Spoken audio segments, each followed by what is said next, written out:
Hi, everybody. How's everyone doing? Yeah, okay. You could do a little better than that. Come on. Yes. So, wanted to start this up today because this was really, being that we're talking about open access and creativity and all that kind of thing. That it was great this week to have museums participating. And what was the name for this, Jane? News hacking. So this is actually a public domain image from the Art Institute of Chicago, a very famous one, and the Art Institute of Chicago newsjacking. The Art Institute of Chicago, this is off of their Facebook page, but I thought it was very relevant. So, and go Cubs, yay! So check that out too. Okay, she's getting kicked out soon. Anyway, I'm Liz Neely, and basically I'm just going to be introducing, because we have a fine panel of people who have crossed the ocean, all three of them, to get here, and we're so lucky to have them. And just to give a little background on why we're talking about this, because we have a lot of panels at over the years at MCN about open access, and really where the idea for this stemmed for Andrea, who you'll meet in a few minutes, and Ronan back there. They did an experimental exhibition, which you can also see on the up on 2, where they brought part of it across the ocean again. And called Display Your Own Risk, and really analyzing these issues of copyright and that kind of thing. And I wrote an essay for it, and kind of drew from Nancy Proctor at Museums of the Web, shared a definition of museums as a catalytic space for the inspiration, curation, and creation of culture by, with, and for the public. And so I took that as my kind of, that I think that museums really are these places that would create dialogue, critical dialogue, and change and create culture. And one part of that is how if we open up collections and have greater access to these, that can really be meaningful. But again, we've talked about that a lot, so is just putting it out there enough? So I think we've got a couple different perspectives on really what does it mean? How can we activate these collections to really be the ideal of life-changing, culture-changing, to spark creativity and that kind of thing? What are the challenges? And those kinds of things. So that's how we're going to explore this to a deeper level, and we're going to have plenty of time for question and answer afterwards. So we're going to hear from each of the speakers and save your questions, and then we'll hopefully have a great talk. Thanks.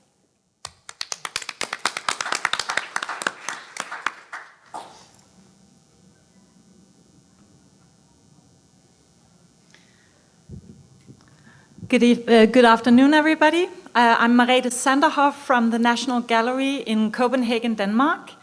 I'm a curator and senior advisor of digital museum practice, and my slides are up on slideshare.net/Merete Sanderhoff, and I tweet at msanderhoff. I am psyched to be part of this session. I've been working with open access for 9 years, and it's been a long journey, and I'm very excited about what we're talking about today, because one thing is creating the open access. That's just the first step, although it's a major one with a lot of implications. But the real work starts after that, when you go beyond open access and start actually helping your users, the public, to do stuff with their cultural heritage. So even though many museums, libraries, archives still put terms and conditions on how you can use material that's in the public domain, the realities of digital is that people will do whatever they feel like in the age of the internet anyway. You can't stop it. And a great example of that is the other Nefertiti project, which I'm sure many of you have heard of.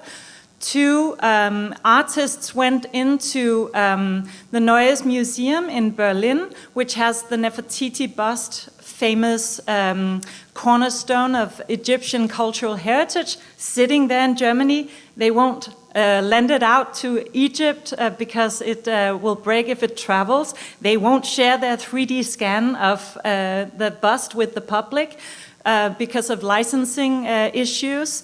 So Nora Al-Badri and Jan Nicolai Nellis did a covert scan of the bust, shared the data with the public, and it has been downloaded thousands of times, printed, remixed. Everything has happened to that beautiful bust, and everything that has happened just adds to its aura, in my opinion. And what the artists say about this is that there are ways where we don't even need any top-down effort from institutions or museums, but where the people can reclaim the museums as their public space through alternative virtual realities, fiction, or captivating the objects like we did. So that's the reality of what's happening out there. Also, I want to make the point that as cultural heritage institutions, we spend a lot of time, effort, and resources on copyright, but we should sometimes remind ourselves that within the collections that we steward, copyright is a fraction of what we have. The public domain is much, much bigger than the small coral reef of copyright jutting up from the ocean of the public domain. So just to get things into perspective, Europeana, which is the platform for European digitized cultural heritage in Europe, where I come from, is an important driving factor in establishing digital age standards for the GLAM sector. And one of their important milestones has been to create a public domain charter setting out sort of the ethics and framework for what the public domain means to our sector. Works that are in the public domain in analog form continue to be in the public domain once they have been digitized. This is a principle that we work by in SMK, where I come from. And you can also say, being stewards of these collections, once they fall into the public domain, who are we to judge what people do with the content? It belongs to everyone. That's what it says in the law. The Rijksmuseum in Amsterdam, as you all know, is a beacon in this development, and their director famously said to the New York Times, if they want to have a Vermeer on their toilet paper, I'd rather have a very high-quality image of Vermeer on toilet paper than a very bad reproduction. So this is maybe the museum sector's answer to public domain Hulk. The interesting thing we've seen happening at the Rijksmuseum and other museums who have started opening up their collections is that it's actually based on this recognition of the realities of digital. The Rijksmuseum did an interesting study before they opened up their collection, doing a Google image search of a famous painting in their collection, Vermeer's Milkmaid. And they found out there were 10,000 of illegal copies on the internet, even though they restricted how you could use their image. So instead of trying to go after all the people who are sharing their image illegally, which is an impossible feat, they tried to work with the current. And actually, they have regained some control over how their collection is displayed now online, because they share their trusted high-resolution image file, and then that gets used. Then that's the trusted resource people use on the internet. Our primary mission is to tell the truth, Lizzie Jongma says. She's the former data manager of the Rijksmuseum. We put as much quality in our work as possible. That's why we share the best quality we have. If people Google The Milkmaid by Vermeer, then we want them to find our good quality image, not all the bad and deformed versions of this beautiful painting. So, inspired by all of these things, at Statens Museum for Kunst, SMK, the National Gallery in Denmark, where I work, we set out to become a catalyst for users' creativity in our digital strategy back from 2009. And what we learned in that process is that requires a lot of facilitation. I'm going to give just 2 examples today, and if you're interested, come to me and I'll share many more. Last spring, we did a remix exhibition because we found out that even though we'd had open collection projects running for a couple of years, since 2012, hardly no one knew in the public. It's not so common yet, and people don't expect to be able to download high-resolution image files from museums. They're not brought up with that. They're brought up with terms and conditions and barriers and so on. So we did a remix exhibition in our galleries to try and tell the world, you can do stuff with our collection. We invited 13 artists and designers to remix public domain artworks, and they basically got to hack the museum for a weekend. It was just 3 days of exhibition, pop-up, but the idea was take a public domain artwork, remix it in some kind of way, and display your new work next to the original. And their remixes ranged from laser-cut installations over tapestries, fashion clothes, collage,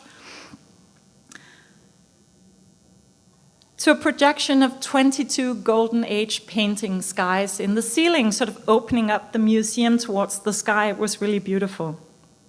And there was a real sort of maker lab work, a pop-up version of a Hammershøi painting with motorized moving light. It was really fun. This exhibition really offered the public a fresh perspective on the classic collection, and it drew loads of people into the collection. We had more than 6,000 visitors over the weekend to look at these remixes. And we got some really interesting feedback from the artists and designers. One of them said, it's a giant toolbox with a fantastic amount of materials to work with. A toolbox, I really love that. Another said it was a very strong symbiotic experience to be in so close dialogue with the original work. It added a fresh dimension to the permanent collections. And finally, actually an American-based graphic designer said in his feedback, I have been creating collage using international museum collections for 20 to 25 years. But I have only been able to share them with my friends and family, knowing that if I were to present them publicly, I would face legal retribution. Now I am for the first time allowed to share my perspective.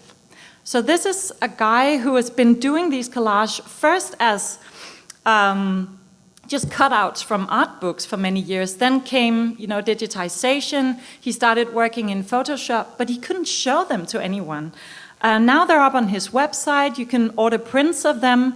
And we're starting to produce postcards in our museum of his imaginative remixes and sell them. So he's helping show the imaginative potential in our collections to the public.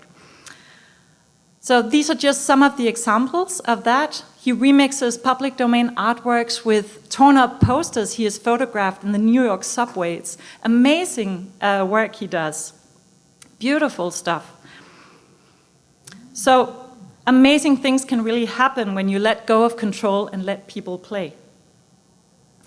The other example I want to share with you today is our collaboration with Wikipedia. We host at my museum monthly Wiki Labs where we invite Wikipedians, art historians, amateurs, our colleagues, anyone who want to share their knowledge on Wikipedia. Then we try to enrich the art historical entries with the knowledge we all share. The thing with Wikipedia is that it needs open content. Wikipedia is an open encyclopedia, and they can't use any kind of copyrighted material. They need CC by SA or more open.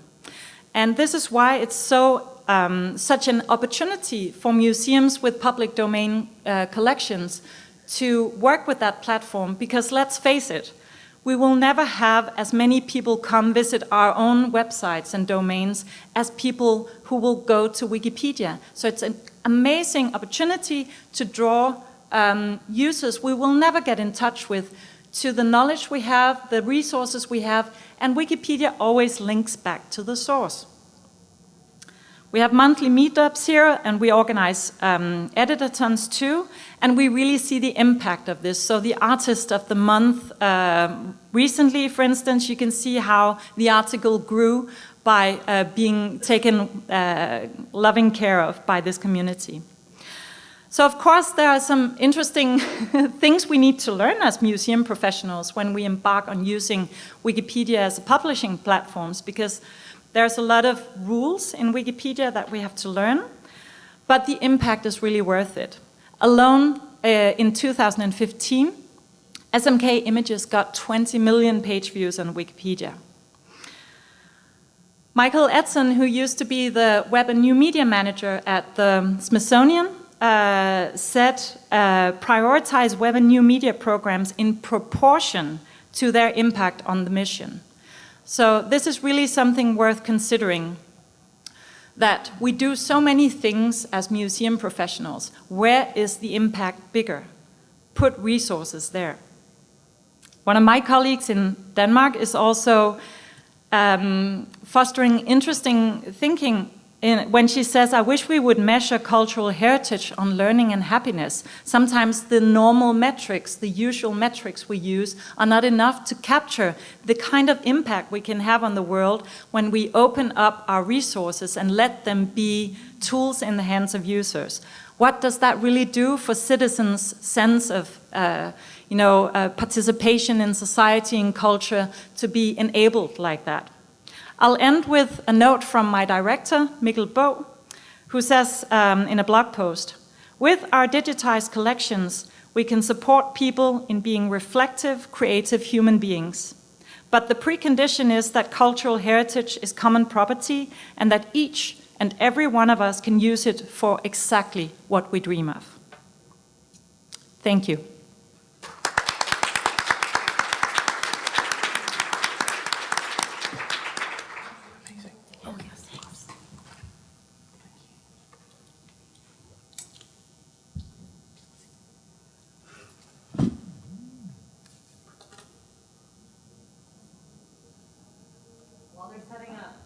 Inspiring is that? Yeah.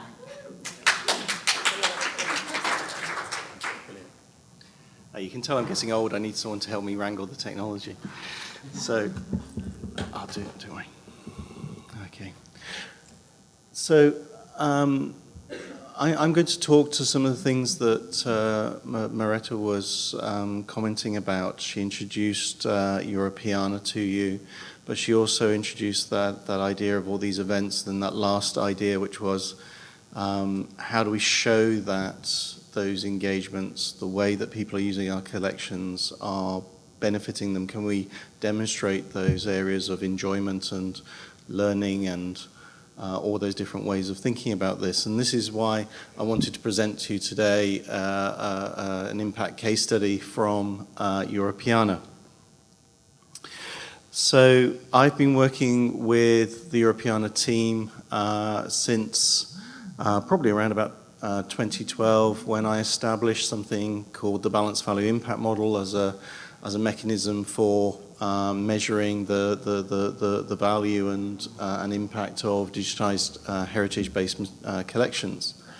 And we've been looking at the strategy with all of the Europeana members and the team in the central management team for Europeana. And we've recently updated the Europeana strategy and done a set of recommendations for implementing the impact framework at Europeana. And this is freely available from the links that are here. Just like with Merete, my presentation is available on SlideShare. You can find it through my Twitter account, and I know some people have been retweeting it. Thank you very much for that. So this is all available for you. And I've got some fairly wordy slides, so I'm going to go through quite quickly, so you may want to dip into those.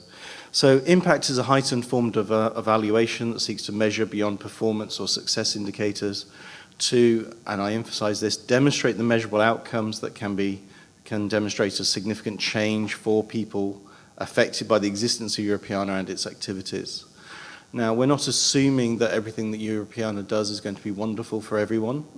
We want to have a nice, nuanced view of that, but we do assume that we will, within that structure, find benefits that have been received by people as they engage within Europeana, but also that that will help strategy. If you find out what's working, if you find out what's not working, it helps you think about your future strategy as well. And from a strategic perspective, the impact is measured in sort of three broad dimensions. Those dimensions being social and cultural, how do we foster deeper understanding? And each of these has got a little exemplar built into it to sort of show the journey from activity through output to outcome to monitoring to the impact along those lines. So, for instance, we don't assume that just because we've made a number of images available that that's impact.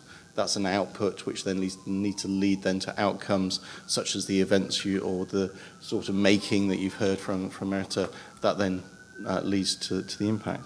There's improved welfare as an economic measure.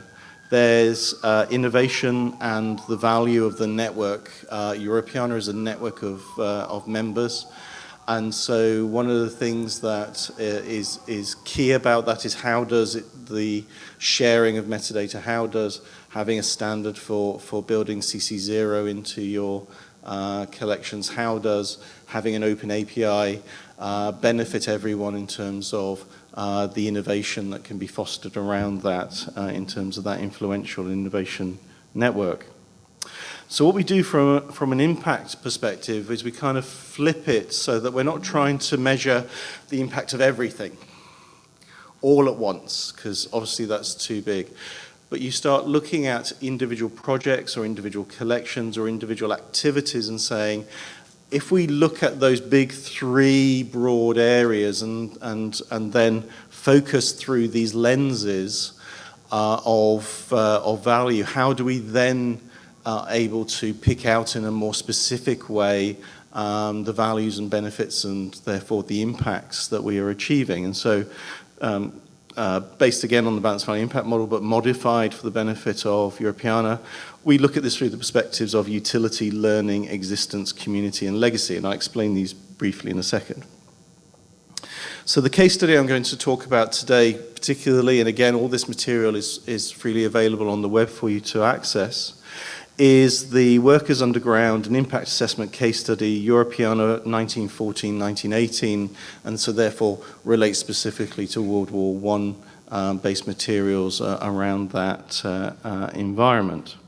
And within that, we looked at that through these lenses. So the utility lens, which asked questions that focused on understanding users' feelings about how useful the service was to them and how they valued it and its outcomes. And the belief there is that by showing that the service was useful and valued, that this is a good indicator of the social and cultural impact of the service. We looked at it through the existence lens. And this is where we use this to find out whether people value the fact that the service exists. Being able to identify that a service has value just by existing is a good indicator of positive social and cultural impact again.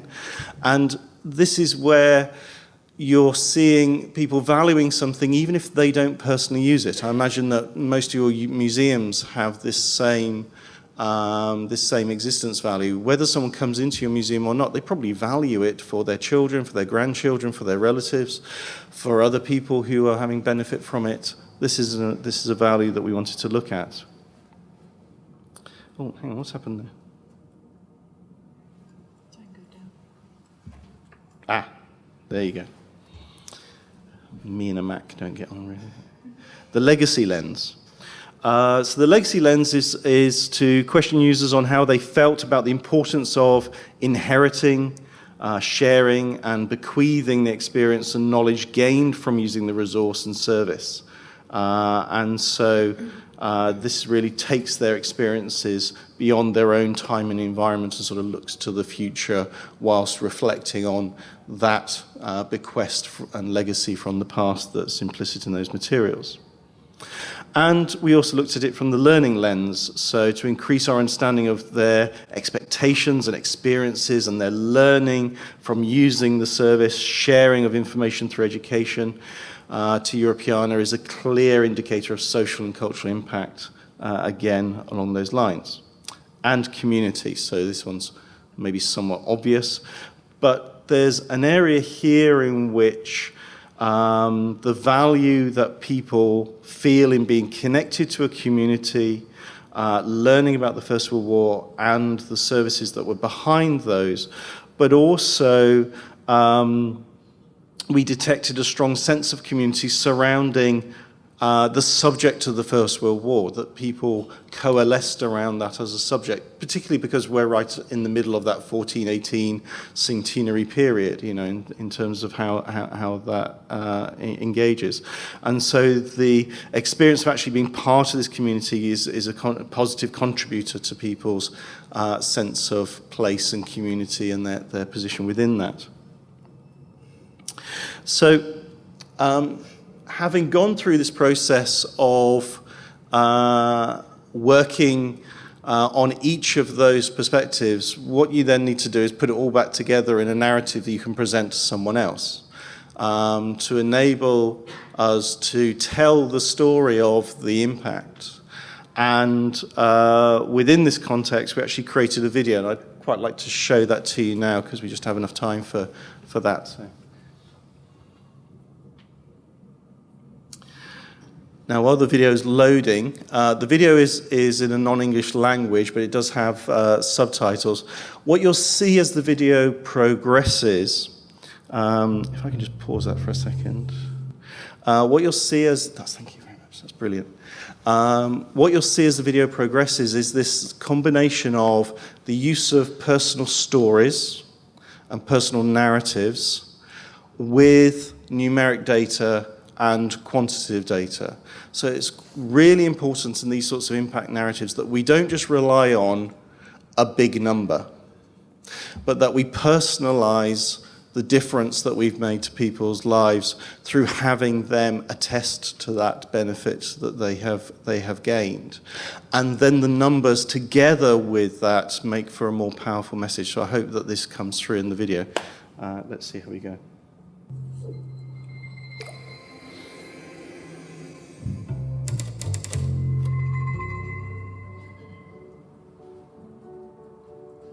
I z tymi zdjęciami chciałam się podzielić, żeby do historii przeszły, mojej rodziny też. To jest nasza historia. Ci ludzie tworzyli historię tego kraju, Europy. Takže smyslem sběratele je, a smyslem možná i tyhle akce je, zachytit ty věci, než někdo zahodí.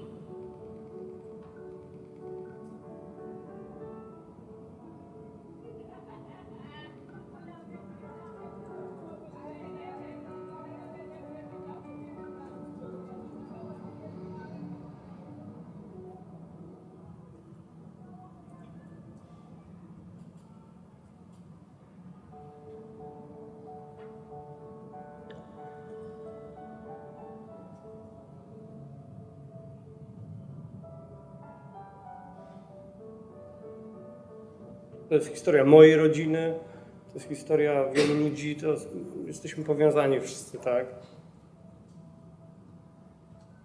Również być może mi pomoże na rozwinięcie mojej historii.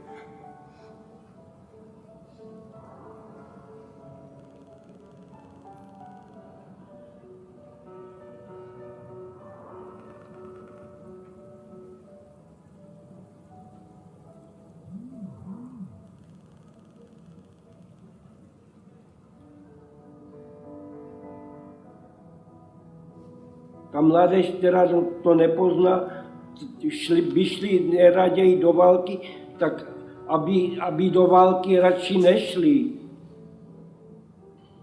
Protože jinak se to nikde nedozvíte. Ta mládež se to jinde nedozví, jedině z té historie a z vyprávění těch, co to zažili. Moja mama byłaby bardzo zadowolona z tego, że jakby upubliczniłem historię dziadka, tak? będzie jakiś ślad, gdzie można będzie to pociągnąć dalej. Niech to będzie zapisane w historii, że pokolenie trwa. Jeden po drugim. Dla kuzynki, my się cieszymy, że ktoś o tej rodzinie pamięta.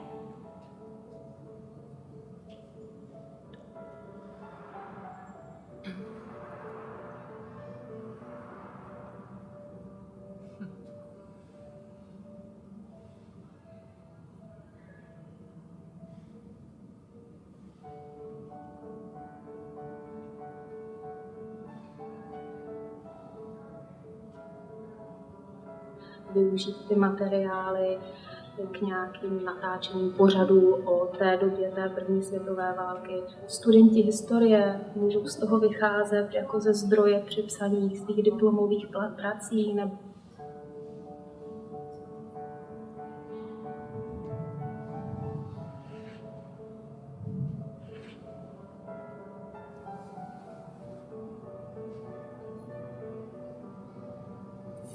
Spousty z těch materiálů, které vám sem dneska ti lidé přinesli, to jsou skutečně ty střípky a ty, když se dají dohromady, máte celou obrazovku.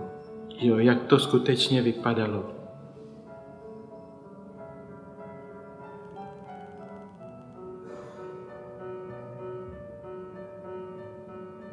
No, jako, je to osvěta, že jo?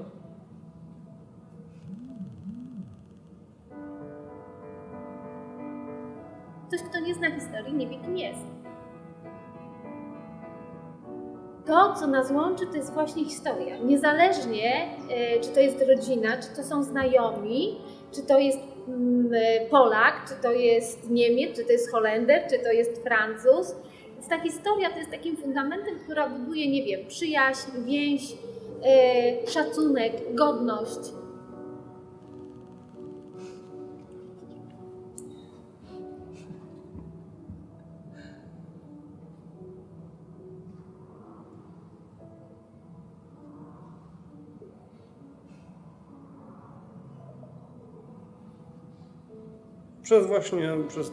Przez tą stronę okazało się, że jednak tak. Nie bardzo miałem punkt zaczepienia, tak? Nie wiedziałem jakby do kogo się z tym zwrócić, tak? Idea pozwoliła mi jakby przyjść tutaj, tak? Opowiedzieć swoją historię, pokazać swoje zdjęcia. Zbieranie takich materiałów po Europie i nie tylko. Na pewno spotka się z dużą aprobatą.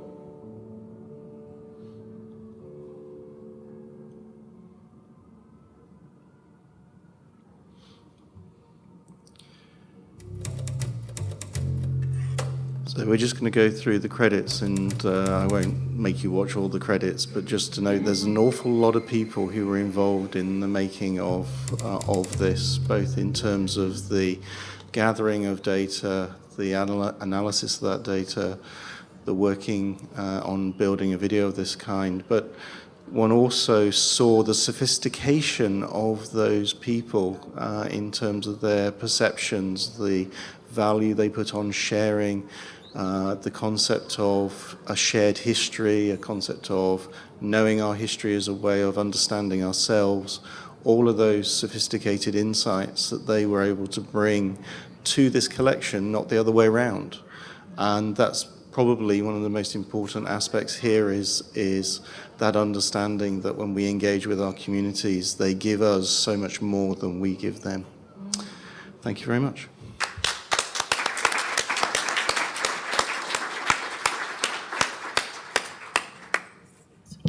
Okay, great. So hi, I'm Andrea Wallace. I'm a PhD candidate and postgraduate researcher with the University of Glasgow, a group called CREATE, and also the National Library of Scotland. I focus my work on copyright and reproductions of works in the public domain. But today I'm going to talk about how we approach rights, notice to rights, or openness, which is obviously a huge internal consideration. But how do we know whether it's effective or whether users even care? If our goal is to be open and co-create culture with the public, we need to think about how we're communicating that to our audiences, even at a base level of reuse policies. So because I'm a lawyer, I'm going to take a little bit of a devil's advocate approach. I'm going to highlight some different examples on the spectrum of whether users do or don't care about our reuse policies. But I thought I'd begin by providing a little of perspective with a game I like to call Name That Artwork. So what is it? Say it. Somebody say it. No!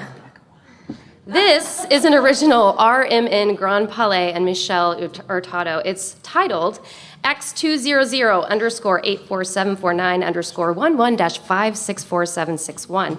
And according to its metadata, it was created in 2014. Lucky for us, that means it will ascend into the public domain in 2090, when we will all be alive and surely using low-resolution digital images of these artworks. This has so many repercussions for the public domain. Now, the issue isn't that the Louvre has taken the Mona Lisa and monetized it. Works in the public domain are fair game for anyone to monetize, including cultural institutions. The issue is that the threshold of originality required to attract a new copyright has not been met. And in saying that it has, the museum is signaling to users that its reproduction is a new original work by the museum while presenting it to users as someone else's. But let's say that the copyright is valid. In theory, what's fair for cultural institutions should be fair for anyone else, meaning anyone could make a reproduction and claim a copyright. But in reality, a visitor is bound by the Louvre's rules, which restrict use of photography taken inside the museum space strictly to private use of those photos once outside the museum space. The combination of these restrictions creates a monopoly around our common cultural heritage in the public domain, and it conflates rights and property with rights and intellectual property. This is something a recent project Display at Your Own Risk explored, which is what I worked on with Ronan and Deazley, and you've probably seen kind of peppered around the conference area. We'll talk about it in more detail in a session tomorrow, so please do come. But to summarize, we visited various institutions' websites, downloaded recognizable works, printed them to the dimensions of the material object, and hosted an exhibition of new works by cultural institutions. We also digitized the prints, organized them into categories of risk and reuse, and made everything available online as an open source exhibition. Users can download the file, which has all the components necessary to host an exhibition, including information about each institution's rights and reuse policies.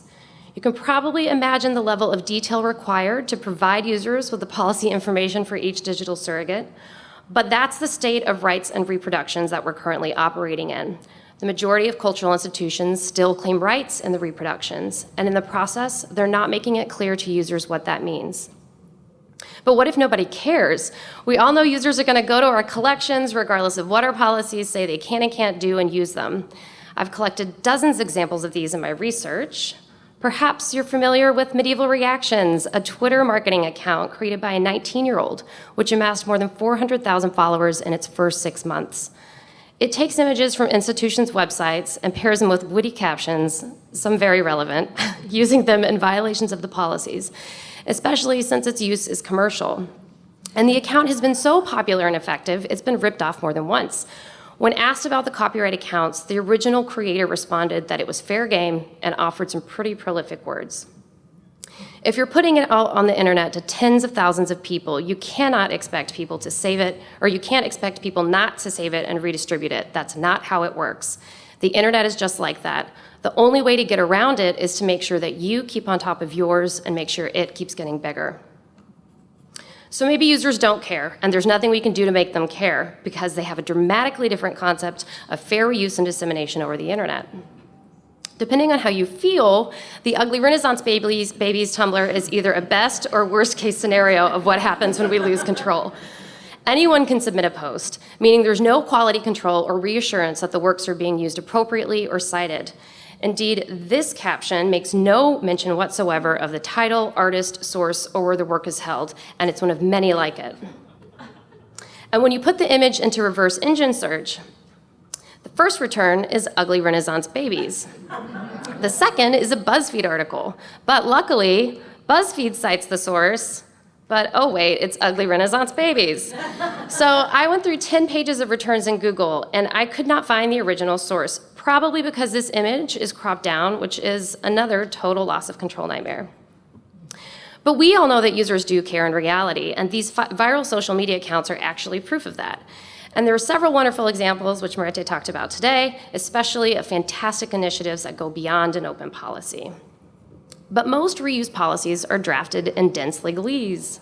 Believe me, I know. And that puts it back on us. We are not making it easy enough for users to navigate and respect policies. Regardless of how open your institution is, you can still make your policy as open as possible. This is one thing that you can control, and it means that using plain language and drafting the policy in a positive way, telling users what they can do instead of what they can't. And if you live in a jurisdiction with copyright exceptions, you should at least acknowledge them in your policies. Policies should be seen as tools to help inspire users. Some tools are obviously better than others. Take the Musée d'Orsay. If you're lucky enough to stumble on the visiting policy, you'll find that it links to an 18-page visiting rules and regulations document in French. This bottom section specifies that photography for commercial purposes must be pre-approved. But when you visit the museum, this is what you see: a clear and comprehensive policy that prohibits flash photography and selfie sticks, so very updated, but nothing else. The user isn't actually presented with the more restrictive policy at any point during his visit, which raises the question as to whether it actually applies. Other policies for online content, like Tate's, aren't much better. Here we have Tate's copyright permissions and photography policy, which is very long. It comes with several conditions and caveats, which I've highlighted in yellow, and it is one of 10 policies addressing online and on-site content. The last policy, A Brief Guide to Copyright, is a 65-page document that covers a number of issues, but not the public domain.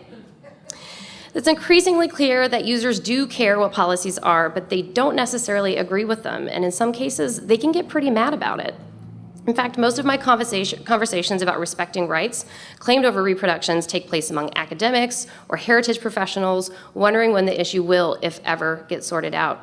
And not much is coming of it. No one wants to press the matter by bringing a case to court, and legislation isn't doing much to help clear it up either. There's clearly a demand for access, but if we don't provide that access, users are going to beat us to it. Users in the private sector are responding faster to the direction that openness in surrogates is taking. One example is New Palmyra, which has been recreating lost cultural heritage sites in Syria and releasing the data online. The website operates under a CC0 license, which is on every web page. Users can make their own digital surrogates and contribute them to the website. All contributions are subject to a CC0 license. Another example is SciArc. Most online materials are CC licensed and available to the public for non-commercial and educational use. And I'm sure you can sit here and think of many more examples. So it could be that this trend of relinquishing copyright, or at least relinquishing many of its benefits, is a solution to the automatic legal protections which conflict with the project's missions. And much of the underlying technological efforts are still protected by patent and copyright law. So Merete discussed the other Nefertiti project. Again, the artists went into the museum space and created their own copy using a covert camera. It's produced a lot of controversy. And one of the reasons that people suspect the museum is so upset is because it sells a painted replica of the bust online for €9,000 excluding VAT, which it made through its own, it's a limited edition, y'all, get in line. It made it through its own 3D scans of the bust. And it's more likely that the artist somehow obtained a copy of this data than making it themselves. The museum itself has gone open, but how open is open? This is the same museum that releases thumbnail-size images of its works online, all placed on a white background with the artist's information, the Creative Commons license, the museum's copyright and logo, none of which is actually readable either at the thumbnail size or when blown up. It's clear that as institutions, we care, and the best way to make users care is to lead by example, as many institutions already are. But there's still much to do. Earlier this year, the Reichs-Engelhorn Museum in Berlin brought suit against Wikimedia for its inclusion of 17 surrogates made by the museum. Wikimedia responded by creating a gallery specifically for the images at issue. According to Wikimedia, the museum prohibits visitor photography in its galleries. And from what I could tell, the museum's website has no copyright policy at all, either in German or in English. The only images online are of its special exhibitions. In June, a regional court ruled that the museum's reproductions were protected, even though the intent was to create a faithful image rather than to produce an artistic interpretation. Wikimedia appealed. But just a couple weeks ago, the decision was affirmed. I was able to find a summary in German, and with the help of Google Translate, it seems that the court confirmed that copyright existed not only in the museum's reproductions, but also that the museum could restrict visitors from making their own reproductions of the work based on the museum's ownership status. So following the outcome, the general director said the following: "The question for us is who should decide whether and especially how our holdings should be made available. Even if one supports the free public accessibility of cultural items on Wikipedia, it's difficult for us to comprehend that a single Wikipedia author claims the right to decide on their own to release to everybody the results of work created with public funds on Wikipedia for free, and thus also for commercial use. What's difficult for users to comprehend is the irony of this statement, which reserves that right to the institution literally at the public's expense and in conflict with what users expect. So perhaps the Rice-Inglehorn Museum is concerned with accounts like ugly Renaissance babies and medieval reacts, and as institutions, we may not agree with the user's creative reuse, but we really shouldn't be creating additional barriers to access of public domain works, especially when we have the technology to do otherwise. Today, these surrogates are digital. Tomorrow, who knows? But to continue to claim copyright and restrict access will have the effect of locking the public domain up in perpetuity. So SMK's policy contains one of my favorite extracts ever. Images in the public domain are like tools in a toolbox. You can use them for all manners of purposes. Feel free to let your imagination run wild. Woo! The lack of transparency in copyright law and how users understand it or not is evident. But this is why it's important that we simplify the issues. More transparency in policy means more openness in general and more user education and respect for collections.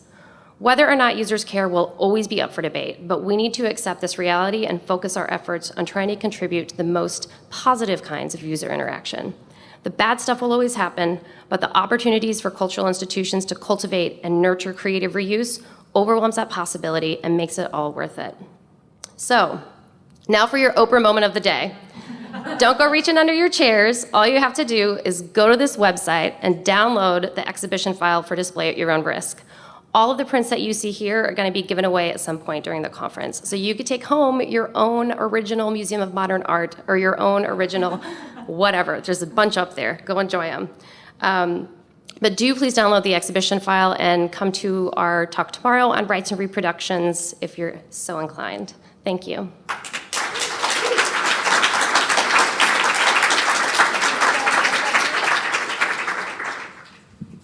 So good, right? Oh my gosh. Okay, we want to open it up to questions. We don't have a roving mic, so we will all repeat whatever is asked. I know you must have questions of these three amazing people here, so.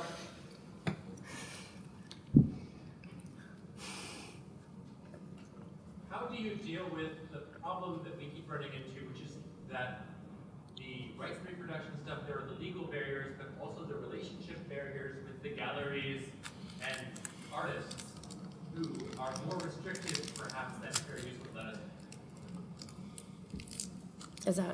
Go ahead if you. Just to repeat the question for the streaming, how do we deal with the parts of our collections that are digitized and not in the public domain? Is that what you mean? Where there are rights in the... I think what I'm interested in is we have works that are not in the public domain but that are available, and fair use might say that we could show these away, but we're worried about our relationships with the artists and the galleries that provide us the work, and that's a higher bar to cross than just is it legal. Yes, absolutely. What we've been talking about in this panel is mostly the stuff that's in the public domain, where paradoxically our sector tends to still put copyright on those things when we digitize them. There can be many reasons for that, which we discussed in an anonymous session earlier today, led by Simon. This is sort of the new frontier, I would say, for museums to work with, because of course we are a professional sector who rely on creativity to flourish. And we need to, of course, respect the rights of people who need to make a living from what they do. At SMK, just to reply for my own part, we are starting pilot projects to work with artists and with right holders to see if Creative Commons licenses, not public domain waiving, but Creative Commons licenses that allow some reuse and some sharing instead of all rights restricted, could be a better option for some artists in terms of also reaching larger audiences online. It's an important point because it's about reputational risk rather than about economic risk or legal risk, and I can understand that.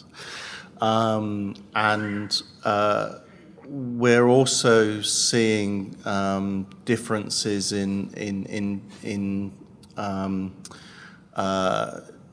every artist is an individual, and what does seem to be a common theme among living artists, as opposed to the estates of artists who have, and therefore, are very different beasts to deal with in that sense.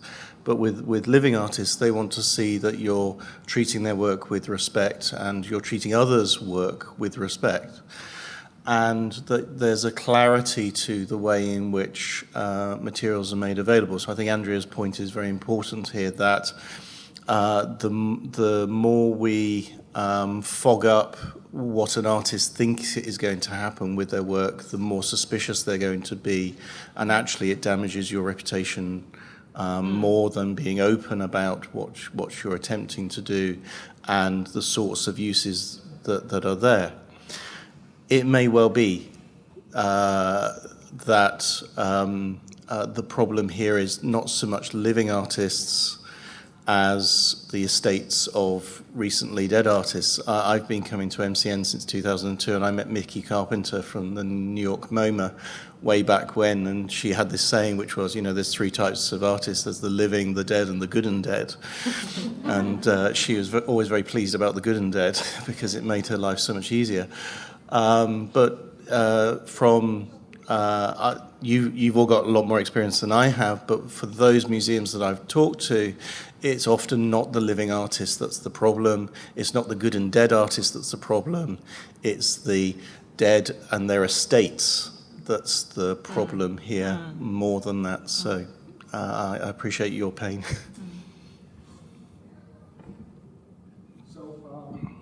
just wanted to clarify that fair use policy generally is not a European policy, but since currently known is in the U.S., I would check with your attorney, and if your attorney thinks that use is fair use, put them up.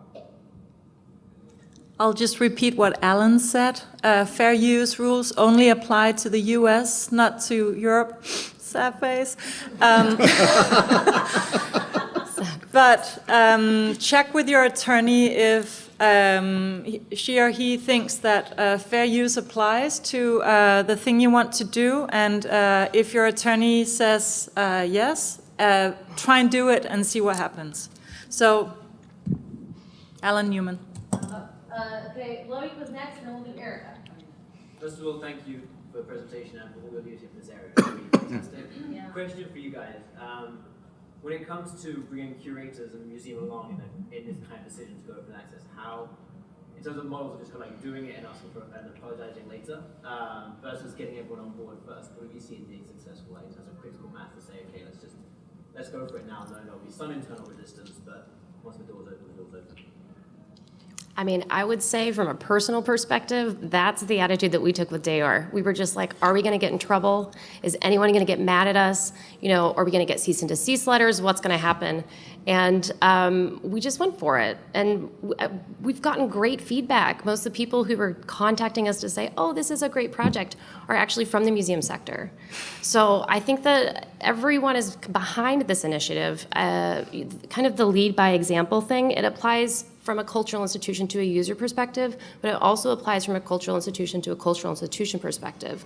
Like the more people who do that, continue. I have one thing, just in terms of also for like religious imagery as well. You've got a good story about that.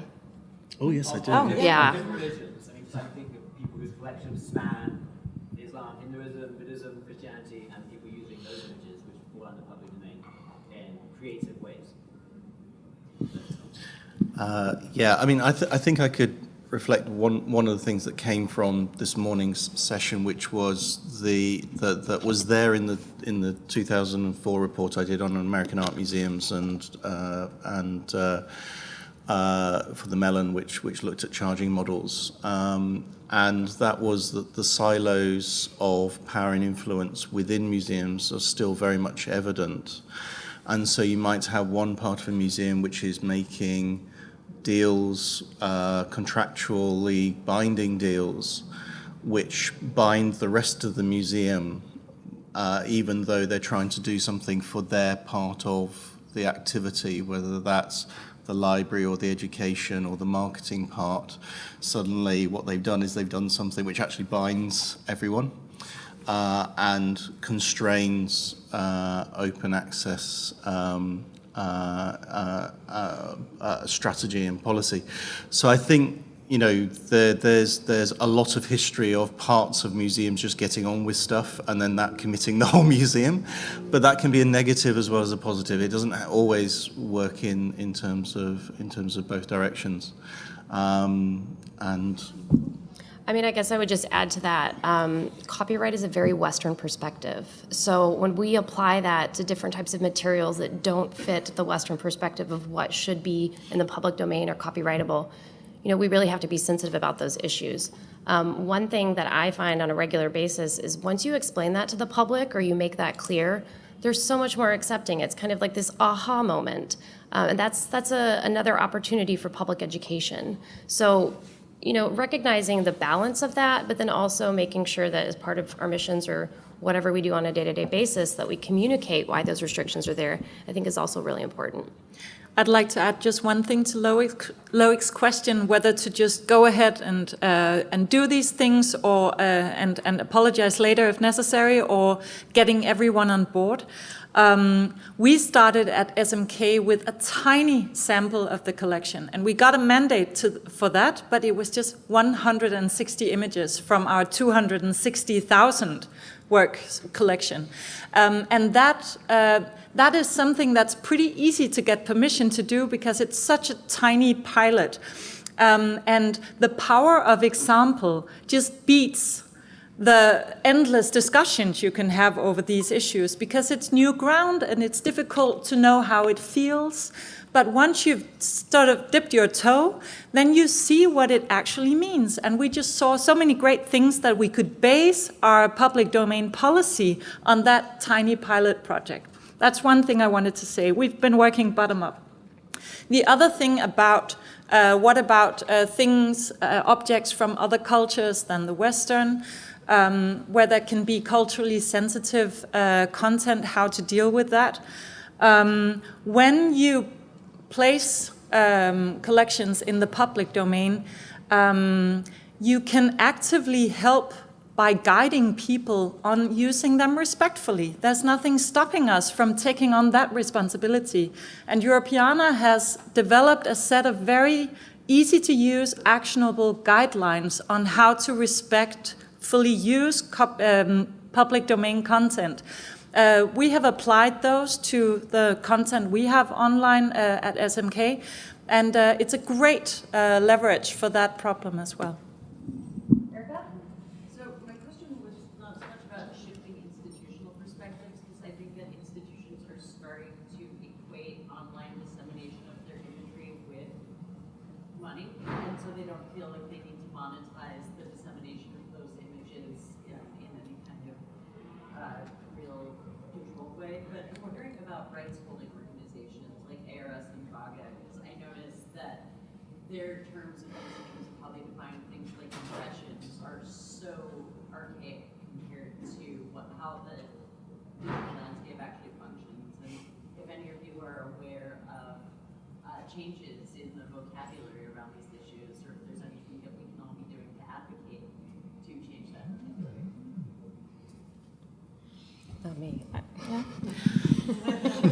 Okay, I have two takeaways from this session personally. One is we need to come together as a sector to help our stakeholders, such as rights institutions, to move into the digital age.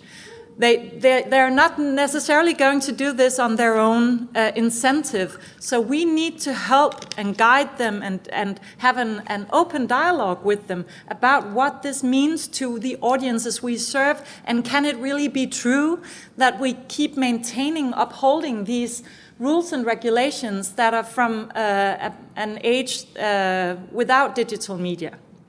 That's one thing.